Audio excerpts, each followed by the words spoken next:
Hello, everybody. I am Teresa Carpenter, and welcome to the 11th edition of Stories of Service, Ordinary People Who Do Extraordinary Work.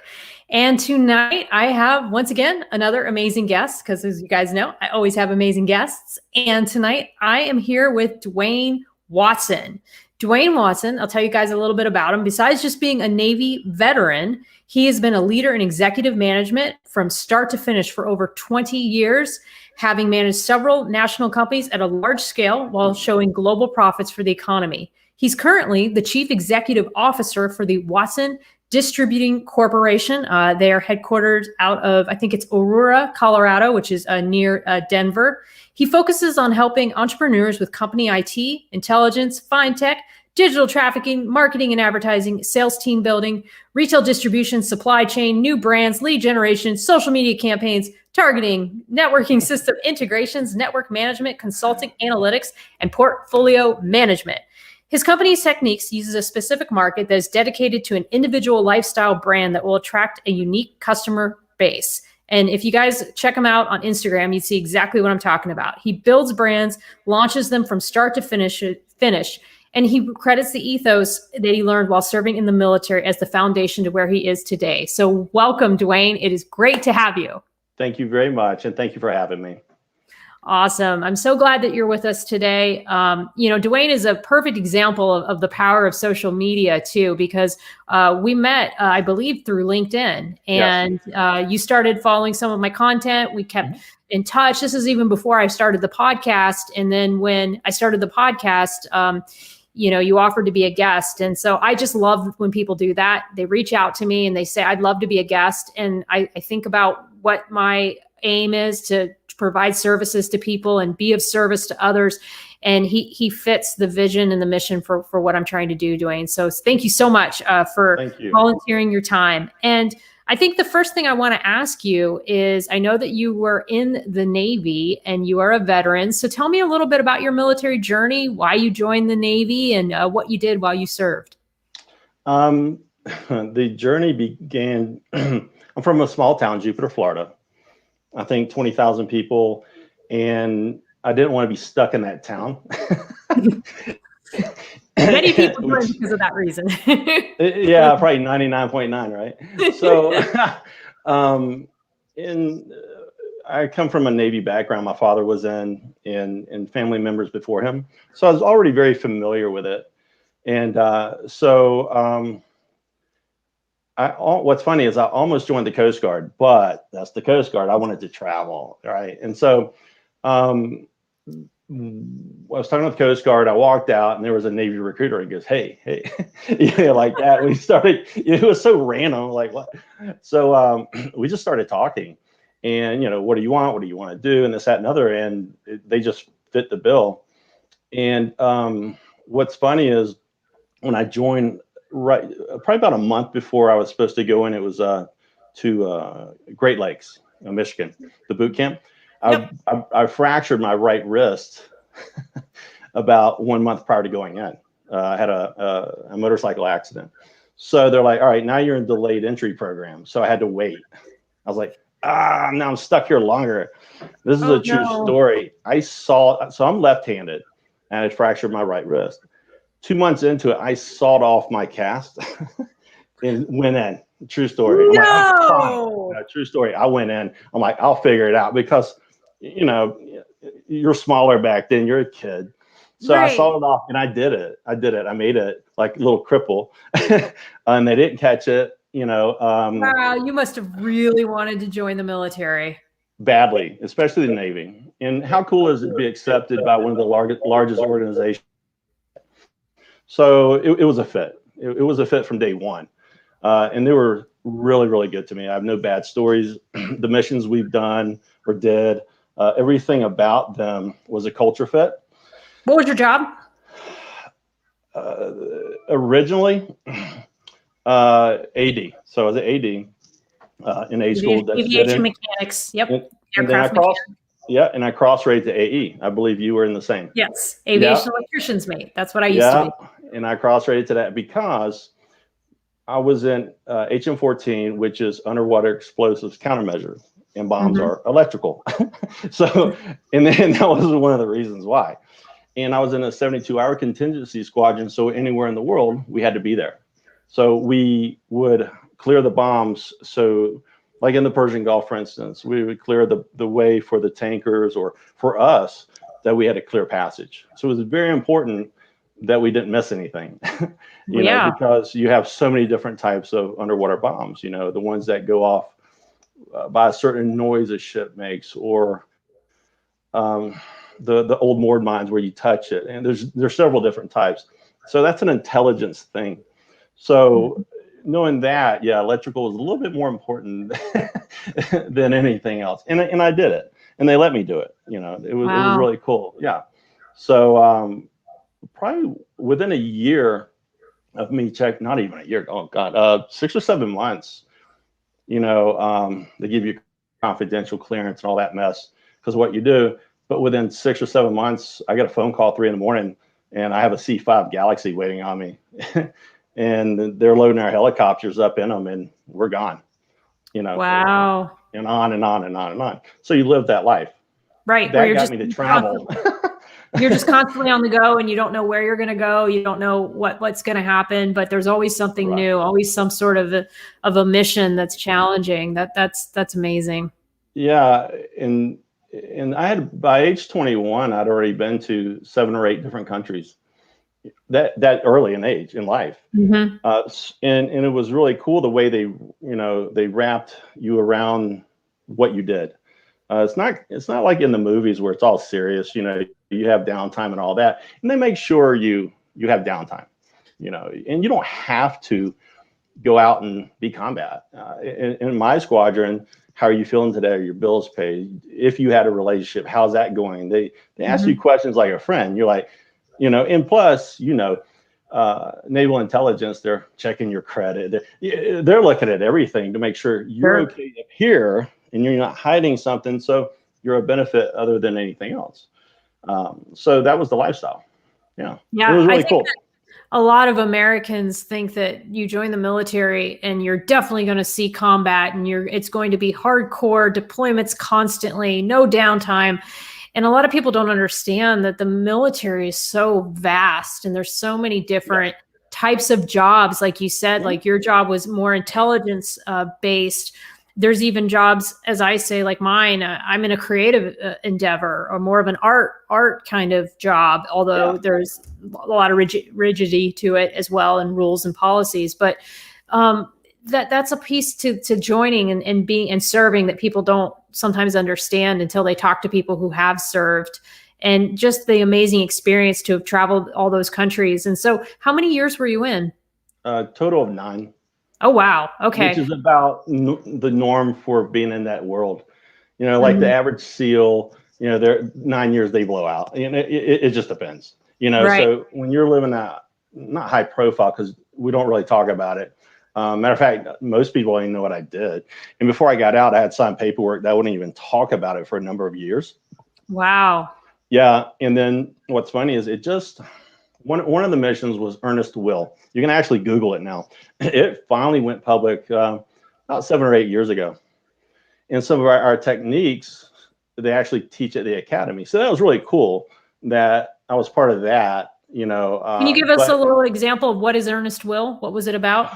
Operation Earnest Will spurred Operation Praying Mantis, many missions. One in which we flew in under the radar to, and you probably know this place, Diego Garcia. Yeah. And so we were there so we fly there in C-5 Galaxies, and it was back in the day, the Guadalcanal, and we were supposed to rendezvous, which is an amphibious assault ship. So the only thing on this ship is Harrier jets, a bunch of Marines. It's all firepower. It's one step smaller than an aircraft carrier. It's more for assault, and you can get into places that an aircraft carrier couldn't. Matter of fact, we didn't even have a defense system. Most ships, you have one ship and they have an armada around them to protect. We didn't at all. Wow. So we rendezvoused with that ship and snuck in the middle, 3 or 4 days later, snuck in through the Straits of Hormuz into the Persian Gulf. and we covered everything with mesh. Everyone laid on the floor for 8 hours straight to make no noise or anything, because back in that time, they had what was called silkworm missiles, and we were afraid to be shot on either side of the Persian Gulf going inside of it. So doing that, and then all of a sudden, once we got in, we uncovered our aircraft and the gunships the Marines had, the Super Cobras with the tow missiles and all that, and the Harrier jets, and then started rocking and rolling. And what that meant was, as the Middle East was attacking the oil tankers and all that, all of a sudden we were there to protect them and escort them. All of a sudden now we have firepower to protect innocent civilians. Wow. And that's what we did. So for a long time, it was insane. Yeah. Or an incredible mission. The Navy did it right. The Navy did it right. But in that, then there were some oil platforms in the middle that they were hiding ammunition. We had to blow those up, and it got really kind of wacky, as war is. You know, there's never an orthodox war, because there's always a cheater on the other side. You know, we stood by, you know, don't fire until fired upon, you know, make a chaotic situation calm. And that's how we did it. No cheating, did it right, you know, and yeah, took many prisoners. Yeah. Wow. So after those 9 years, and that's usually kind of the make or break for people, because typically if you know, once you get past that 10-year mark, you know, most people will wind up retiring. And so you decided to get out. Did you know what you wanted to do when you transitioned? Yeah, I still wanted to travel. I did, because by then I traveled so much. I wanted to keep on. And I do have one regret. I wish I had, you know, now that I look at it, did my 20 years. But hindsight's 2020. I can say that now because I'm calmer. And, you know, back then you're younger and you're trying to filter, okay, well, what did I just see? You know, and I didn't have anything bad happen to me, no postpartum depression, you know, or not that, but no depression from or anything. I mean, I was fine. I was well trained. Right. And I knew what I was getting into. And but what was cool is I also knew that I could get out of it. All I had to do was go tell a chaplain or my CEO, hey, just can I go home? And they was, yeah, no black mark or anything. And that, you know, it was cool. There was no pressure on doing what we did. Matter of fact, I had volunteered to stay additionally on some of the missions to the people who were married or had a baby, or, you know, and all that, to, you know, relieve them, and I would take their spot, you know. So you know what you know what your value and your strengths are in life under any type of business or military or duress. But you're also smart enough to know when it's time to get out for a minute. I so agree. That was a choice. I agree. Yeah. And, you know, I had a commanding officer on my first ship when I was a surface warfare officer, who one of the SWOs, you know, she was on our second Divo tour. It looked like she was going to make department head, and but she was happily married to another SWO, and she ended up getting pregnant and was at sea. And nobody shamed her. In fact, we all threw a big party for her, and she was a cherished member of our wardroom. And I just remember he's now an admiral, Admiral Brad Cooper. He really set the example when it came to that and taking care of family. And you know, I've had a lot of bosses, even while we were on a deployment, sometimes who have let somebody who's having a baby go home. So like you said, DuWayne, you know, there are leaders who are compassionate, and when they can, I mean, not every mission you can do this, don't get me wrong. True. But when, you know, but and I definitely want to say that it depends on the mission. It does. Even when sometimes you are deployed overseas in a combat zone, depending on, you know, what your job is and what the manning level is for your particular organization, the commanding officers will try to work with people to get them home to see a baby being born, or if there's a family emergency. So I definitely experienced that myself, seeing what you're talking about. And the hierarchy was dead on. It was perfect. I had no higher ups. It was just so smooth. The Navy selection process, whoever invented it or whatever they go by, it works. I don't know about, you know, and we both worked with the Army and some of the other branches, and we see that. Yeah. But ours was smooth. It was ladies and gentlemen serving ladies and gentlemen. It was no drama. It just wasn't there. Even when we're sitting around being bored, nothing to do, it was still no problem. It's cool. Do the best you can. you know. Sure. And if you don't give 100%, well, you get what you get in this world. Right. You know, they're gonna see that. All right, what are you doing? Yeah. Right. And you have those people. You do, and you know what? They wind up weeding themselves out and washing out eventually. Quickly. I mean, God, boot camp, the easiest part, you think, or the hardest part, you're like, out of 80 something, what, half of us graduate. Yeah. I mean, that's only boot camp. Right. That's the easy one. And then it gets just worse. And the more schools you go through, the higher the bar. Yes. And you're like, oh my God, I've been going to school for a year and a half. If you fail that last one, you're back to jump street. Right. You know, so. Well, so you do the 9 years and you want to continue to travel.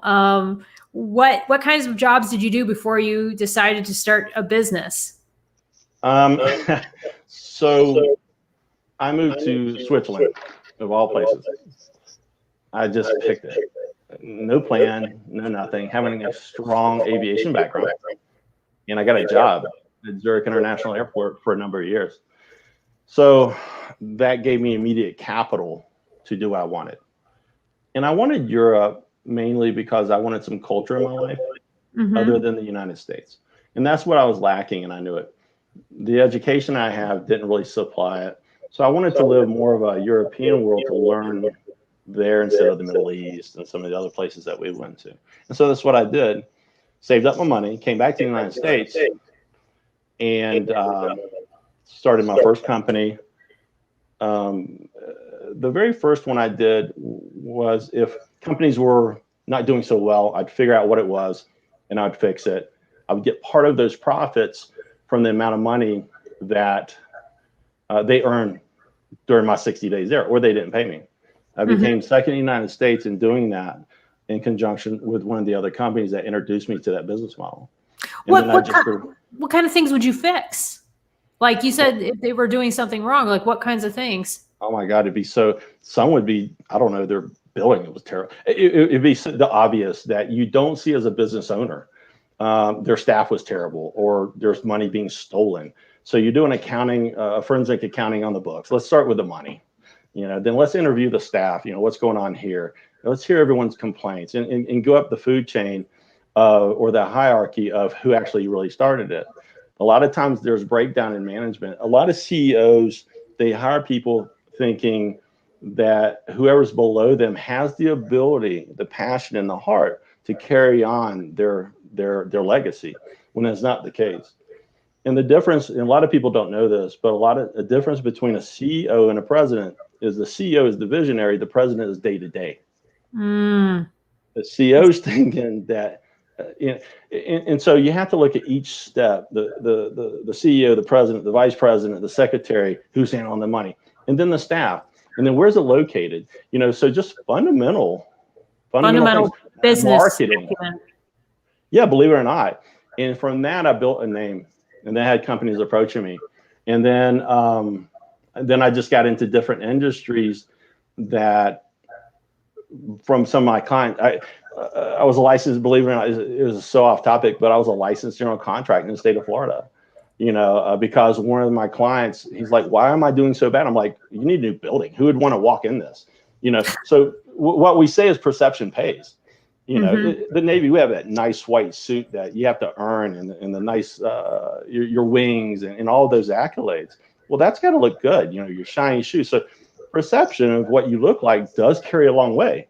How you present yourself can dictate your success, or people taking you seriously. And then that was huge. That company grew. It was crazy. I was up to like 100 employees, but my company looked like I was the General Motors of construction, but I was able to handle it. And then the economy, and another thing, you got to be smart enough to when to get out of that industry. And then all of a sudden, a lot of hurricanes hit the state of Florida, did very well, and all of a sudden it dried up. So I turned my license in good standing, and then switched gears and got back into finance, which a lot of companies, in IT, which a lot of companies start from that. the finance, you got to have money and capital. IT is like the yellow pages of, who's going to see you. Right, right. Yeah. Yeah. You know what, DuWayne? I will tell you, like, people that understand IT make some of the best business owners. And that's because they can build any kind of a system that, like you said, can give the appearance. And then you just have to create the product. But you already understand the IT piece, because people, I mean, I'll tell you, even with me, like not knowing how to code, it is an incredible detriment. So people who can learn IT and to start that and use that to build something else, I agree. That's a great start. What I have a lot of clients, they go, where do I start? They know in their head, they just don't know how to get it out. I'm like, okay, what's your .com? Is it, Google.com, whatever the case may be. That's very important. So first you want to name your company, but believe it or not, what comes first is the Teresa.com, right. or what, Navy.com. It's not, and you got to make sure it's available, right. And whatever so domain for your company. That, and it's got to be simple. And then believe it or not, you register it, you buy it for a year or two or whatever, and that's really where you start. And then you start with your web page, and then you get on all the other medias out there that will expand, and a lot of will do it for free. Your web page and who you are. Heck, if you just Google my name, you'll see me 2 or 3 pages thick of companies I've run and done this, or my cell phone number. Oh my God, it's everywhere. Which is fine. When you're in the public, be in the public. So I had to make a decision. Okay, going from Navy not known to all over the place. But the more you're transparent, the more it does work out. So transparency and truth, not overselling, doing what you say the best you can. Sometimes you can't always. It doesn't always come out like that, and especially in these days and times. Because of COVID and some of the other things that have come up, business, I started Watson Distributing at the beginning of COVID. Yeah, that's what you were telling me. I'm like, oh my God, but I was like, whatever. There's never a great time to do anything. You just got to do it. And if we all knew. Well, I was going to say, what is your vision when you start a company? Like with Watson Distributing, okay, I'm going to start this company, and what service am I going to provide? How did you think that through? It was a fluke, actually. What happened was I was in Poland for 2 years. I just jetted back to Palm Beach, and a real estate company here had heard about me building companies. And they called me up and said, hey, we heard your name. We'd like to meet you here in Denver. I said, whatever. Yeah, sure, why not? So I did. The typical, get on a plane with one bag and no car. All my stuff was still in Europe. So I did. It worked out. It was a 5-hour meeting. I told them what I would do, and I told them I didn't need them for anything. I will build the CRMs. All their infrastructure. So it started as an IT and built it out.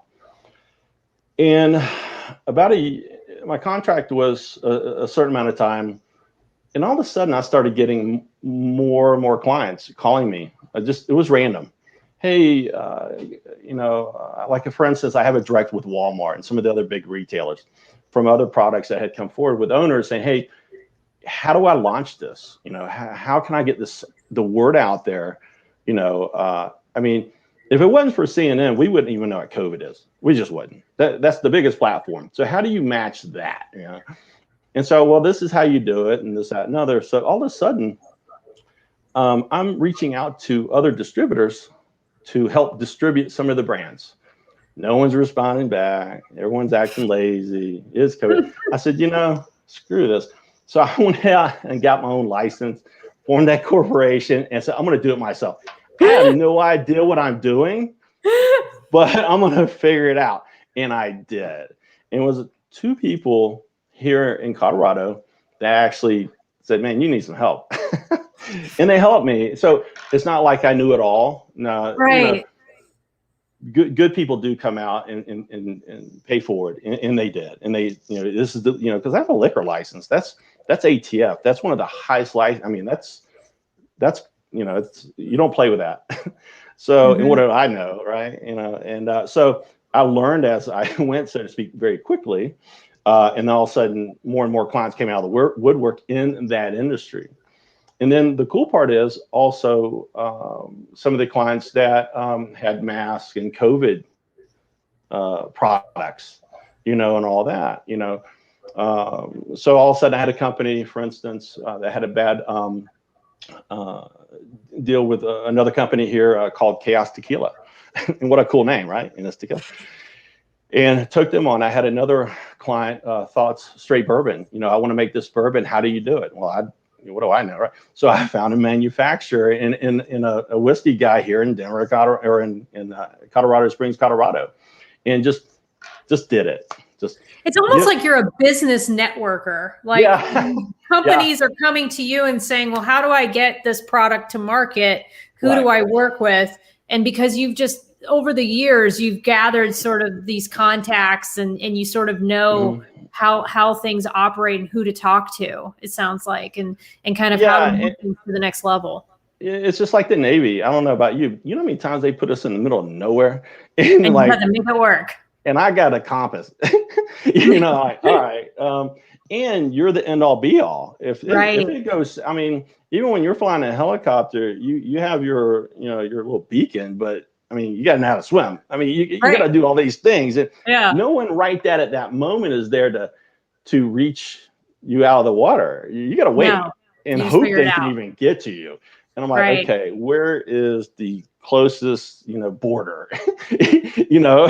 So this is the same. So in that respect, you got to know which way to go, what your resources are, and who to go to. That's going to actually help you out. Right. Now, how did you have the confidence to know, like when you stopped working at that airport in Switzerland and you had some capital saved up and you moved back to the United States? So many other people would have just said, okay, now I got to go get another job. I got to go get another job. But you're like, no, I'm going to go start a company. Like, what was it that, like, because a lot of people won't do that. And I just want to know, like, what was it that made you decide that? And you were so correct. 50% of the population easily is a 9-to-5 type person, which I have total respect. Absolutely. Of course. Then there's us crazy people, right? That are on, it's just inside of you. I grew up in an entrepreneurial family. I was raised by a single mom, and she did her own stuff, by herself and raised us kids. My grandparents, my grandfather, one of the second largest concrete builder in the United States. So I was raised around that. So then the Navy preaching in my head continuously, if you want something bad enough, there's no reason you can't have it. Figure it out. Not everyone has to give you a manual and a 1, 2, 3. Just you got to learn in the industry where to go to figure it out. And somebody always has the answer. That's the thing. Or there always is an answer to be found. My husband searches relentlessly on the internet to find the answer to how to fix something, and always figures it out. Always. And so there is an answer. And if you are enterprising enough to do it, and you're willing to take those risks and be poor sometimes. I tell people, entrepreneurs, we don't have good and bad days. We have good and bad years. I mean, we're a fiscal quarter, and we have to also, once again, have the resources and, to pull ourselves out of that. Like once a year, I go to the VA and they do our checks. It's mandatory actually. And like, are you depressed? Because they have all of our records in their database, their ribbons and all that, and that dictates who they're dealing with. And like, are you depressed? I'm like, I don't have time to be depressed. Like, no, are we done? I got to go, so, you can have your own company, but at the end of the day, your clients, you do work for them. And being a CEO, I spend a lot of my time explaining where things are going and how they're going than anything. So you are, you're answering to a lot of people to make them feel calm, and their confidence is in you. Their brands, like for instance, one of the brands, I know for a fact, this guy spent every dollar he had in his dream to make this incredible bourbon. And I knew that. And he put his life in my hands, right? So I cannot fail this man. He's a good man. And you know, I'm like, ooh, you know, and it's getting out there. It's where it needs to be.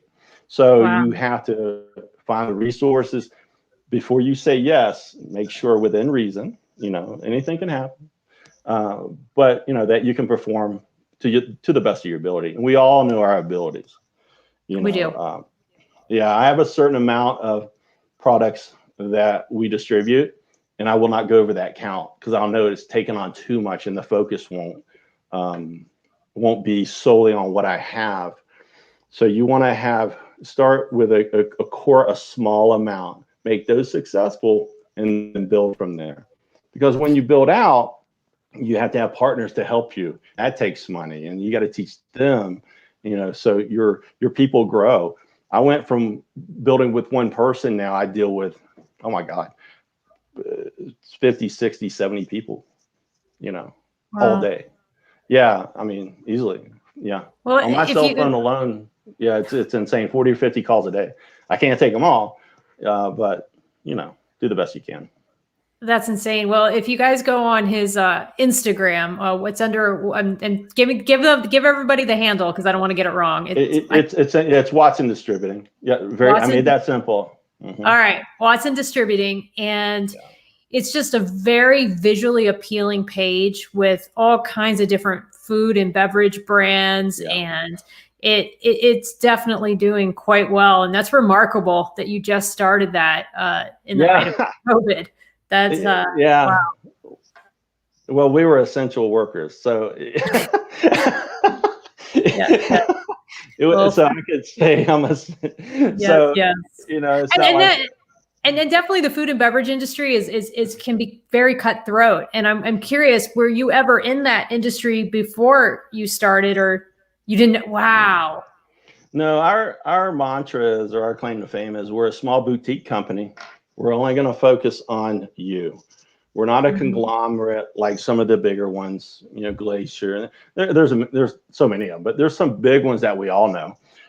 We're boutique, and we're not going to say we're huge. We're boutique. So this is my personal cell phone, which no one gives that out, and you can call me anytime. I mean, I get texts 7 days a week. But start here, and then we'll see where it goes. And if you become so big and we can't cater to your needs, God bless, good luck, but at least let us launch you. And Right. we just stated that. Now we are growing. You know, we have Florida and Georgia, you know, the 3 states in our sites, but that's probably as big as I'll go in life, because now if I go bigger, then heavy lies the crown, right? Yeah. You're like, can I do this? You know, now I'm back in a Navy scenario. you know, a lot of responsibility. So it really depends. You can put it this way: most of your Navy SEAL teams are 10 men. They do as much damage as a platoon of 100 men in the United States Army.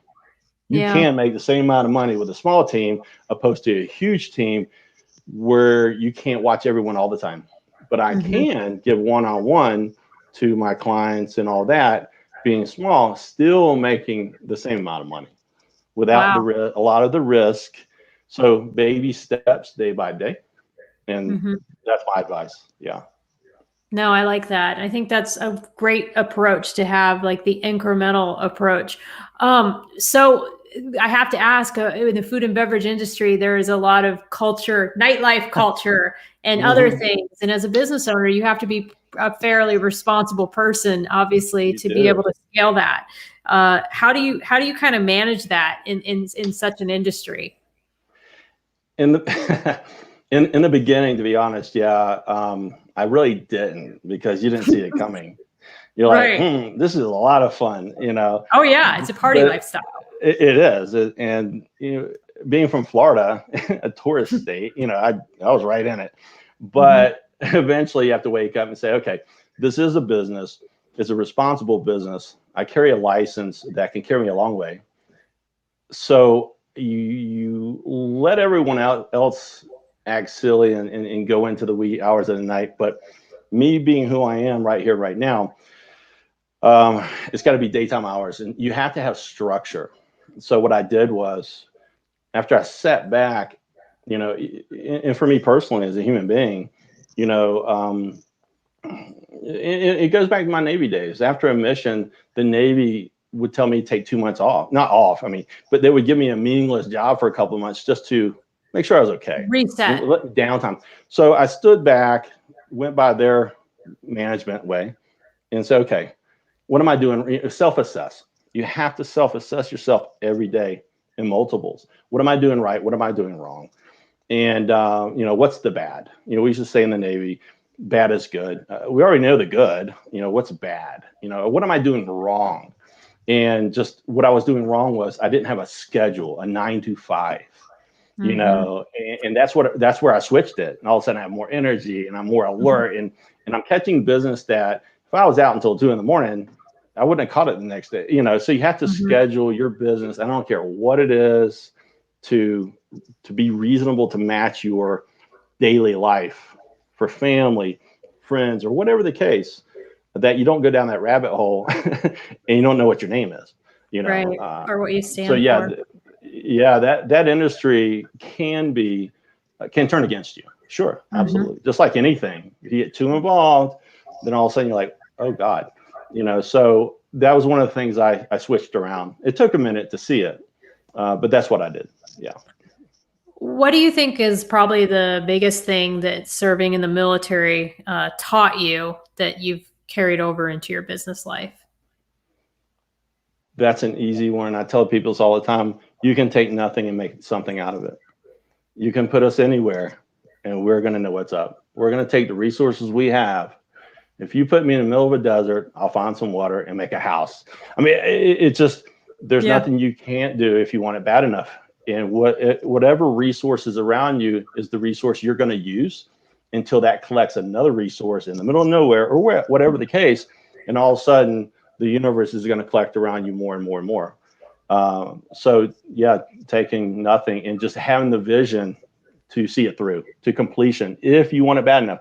A lot of people give up, but you have to persevere. And if you really want it bad enough, don't stop. Just it will happen. The United States, I've been all over the world. The United States is built on entrepreneurship. It's built on people around the world coming together. And I've had companies offshore, and they were nowhere successful as here in the United States.